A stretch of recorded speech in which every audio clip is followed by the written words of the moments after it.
Hi, I'm Cascade, and I'm working my way up the Board Game Geek charts with 300 board games that I've played, my thoughts and experiences. Today, we're looking at my 268th game, Oh No 99, currently ranked 21,541 on Board Game Geek, with an average user score of 5.2. My rating is 1 out of 10. Yeah, this game is truly awful. It's the first of the from the makers of game, and I suppose they were expecting this would, be the foundation of a new line of games after about 9 years since the previous one.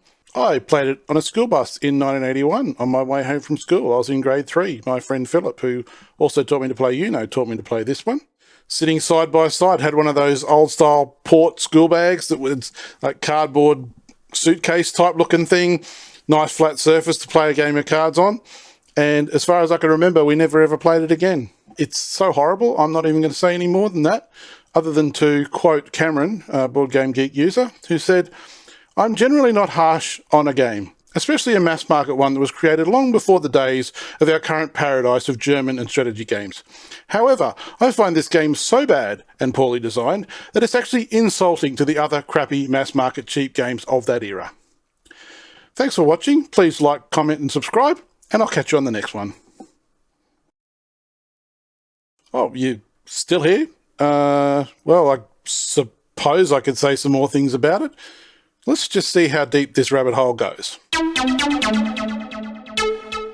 So this would be the first of the From the Makers of series of games, of which many more were to come. Obviously, they're capitalising on the name,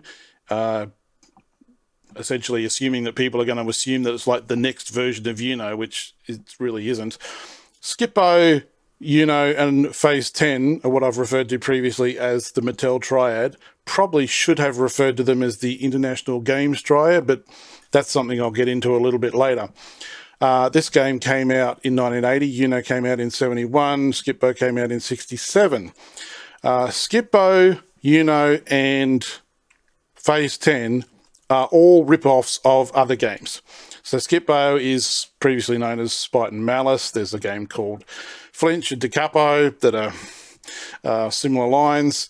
Is basically Crazy Eights, which is a game you play with a regular deck of cards. Spite and Malice you play with a regular deck of cards. Spite and Malice is a two-player game, at least according to the one set of rules that I found online, proving my point that I made in a previous video that Skippo really is only good with 2 players. And then Phase 10 is Rummy.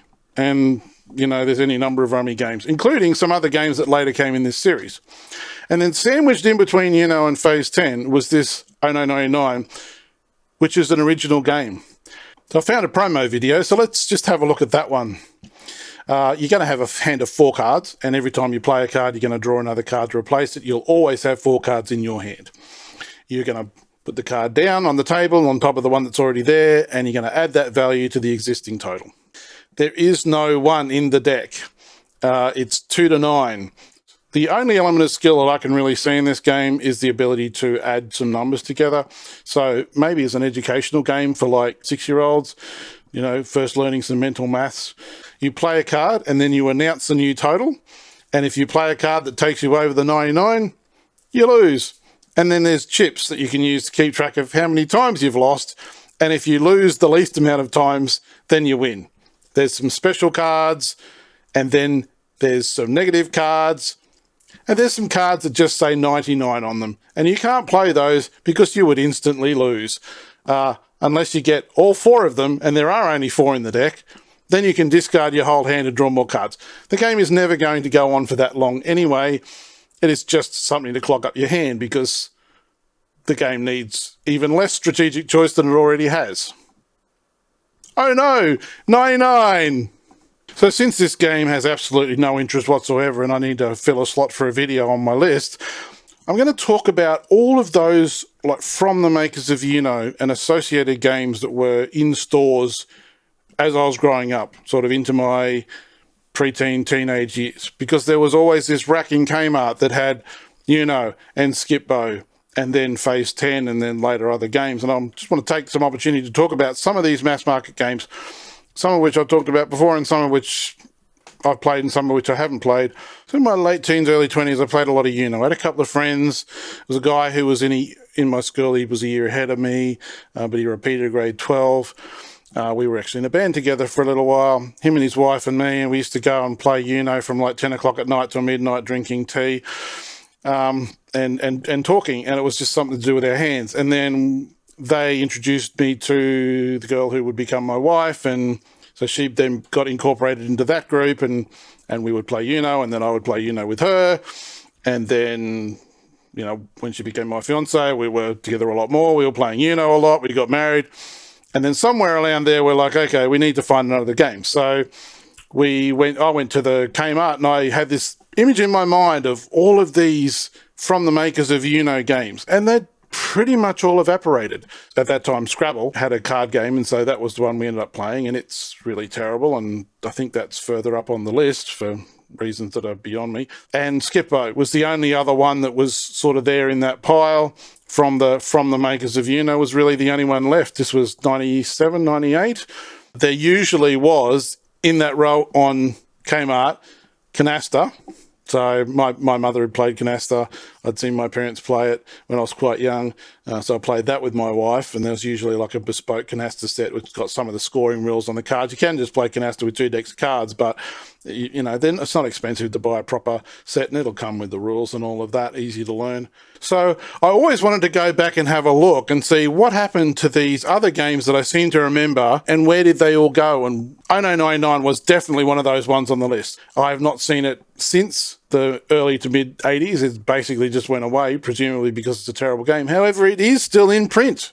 It's on Amazon here on Mindy Ape. There weren't a lot of places that have it, but it is still around apparently, just not in Kmart as far as I can tell.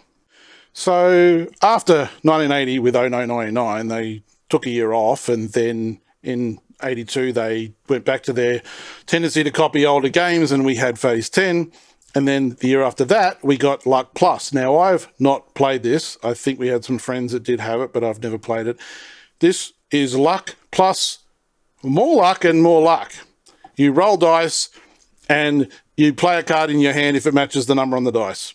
That's as exciting as it sounds. There's a few special action cards, special ability cards, and you can add the numbers or play the cards individually or whatever.